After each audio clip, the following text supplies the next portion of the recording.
नमस्कार साथियों, पिछले दिनों महिला आरक्षण बिल लोकसभा में पेश किया गया था, जिसके फलस्वरूप लोकसभा में महिला आरक्षण बिल पास हो गया। फिर महिला आरक्षण बिल को राज्यसभा में पेश किया गया था और राज्यसभा से भी पास हो गया। आज हम इस वीडियो में जानेंगे महिला आरक्षण बिल के समर्थन में कितने वोट पड़े हैं और महिला आरक्षण बिल के असमर्थन में कितने वोट पड़े, यानी विरोध में कितने वोट पड़े। इन सब बातों पर चर्चा करेंगे। कौन कौन से नेता इसके समर्थन किए, कौन कौन से इसका विरोध किए, इन सब बातों पर चर्चा करेंगे।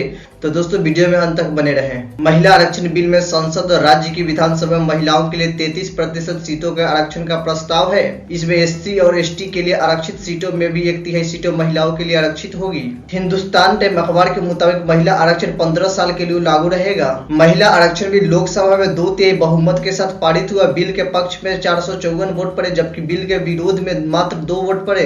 बिल के खिलाफ 2 सांसदों ने वोट किया। AIMIM के प्रमुख असदुद्दीन ओवैसी और उन्हीं के पार्टी सांसद इम्तियाज जलील। आज तक के अशोक सिंघल से बातचीत में ओवैसी ने कहा कि आरक्षण की वजह से लोकसभा और विधानसभा में पिछड़े वर्गों और मुस्लिम समुदाय का प्रतिनिधित्व कम होगा, इसलिए उन्हें बिल के खिलाफ वोट किया है। ओवैसी ने कहा 2 बातें। एक तो इस देश में ओबीसी की जनसंख्या 50% से ज्यादा है। आज लोकसभा में सिर्फ 22% सांसद उनके हैं। अगली जाति के सांसदों की संख्या 232 है, तो आप उसकी महिलाओं को आरक्षण नहीं देंगे। दूसरा, मुस्लिम महिलाएं 17वीं लोकसभा तक 600 से ज्यादा मुस्लिम सांसद हुई है, जिनमें से 25 मुसलमान है। 7% मुस्लिम महिलाओं का पॉपुलेशन में हिस्सा है। अब 2.7% लोकसभा में उनका शामिल न करके आप कौन सा इंसाफ करेंगे। गृह मंत्री अमित शाह ने बिल पर चर्चा के दौरान कहा कि ये बिल युग बदलने वाला है। उन्होंने पीएम मोदी को धन्यवाद देते हुए कहा 19 सितंबर को इस दिन स्वर्ण अक्षरों में लिखा जाएगा। पीएम ने मातृशक्ति को सम्मानित किया। बिल से महिलाओं के लिए 1/3 सीटों आरक्षित की जाएगी। अमित शाह ने कहा कि ये हमारे लिए राजनीतिक मुद्दा नहीं है, ये हमारे लिए मानवता का सवाल है।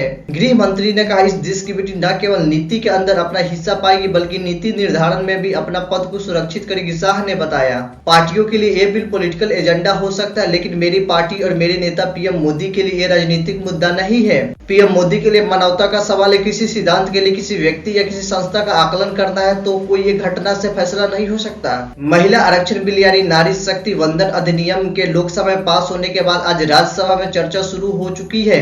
चर्चा के बाद ही आज यह बिल राज्यसभा से पास हो सकता है। इस पर चर्चा के लिए भारतीय जनता पार्टी की महिला सांसदों की टीम को मोर्चा पर उतारी जा रही है, जिनमें कई मंत्री भी शामिल होंगे। इस टीम में शामिल महिला सांसद और राज्यसभा में सरकार अपनी पार्टी का पक्ष रखेगी।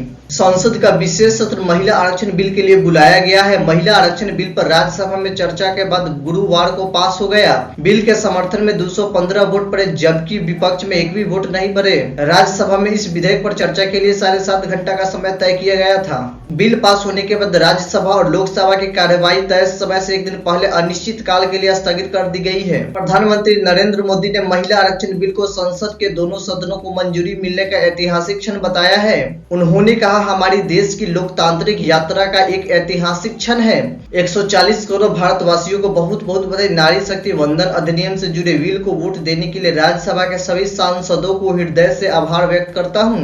राज्यसभा में नेता विपक्ष मल्लिकार्जुन खड़गे ने महिला आरक्षण बिल पर चर्चा के दौरान कहा कि मैं एक कविता से अपनी बात कहना चाहता हूं। उनके ऐसा कहते ही सभापति जगदीप धनखड़ ने कहा कि आप रहने दीजिए, आपकी कविता बहुत गंभीर होती है। मेरे यहाँ आने से पहले आपने ऐसा कविता पढ़ दी कि पूरे देश में लोग मुझसे पूछने लगे। इसके बाद खड़गे ने कहा कि आपके लिए नहीं बल्कि बिल के लिए मैं पढ़ता हूँ। कोमल है तू कमजोर नहीं, शक्ति का नाम नारी है, जग को जीवन देने वाली मौत भी तुझसे हारी है।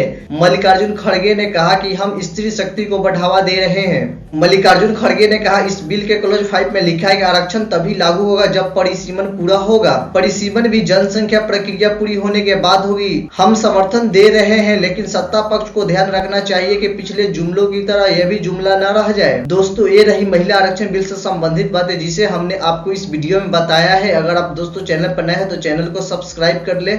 धन्यवाद।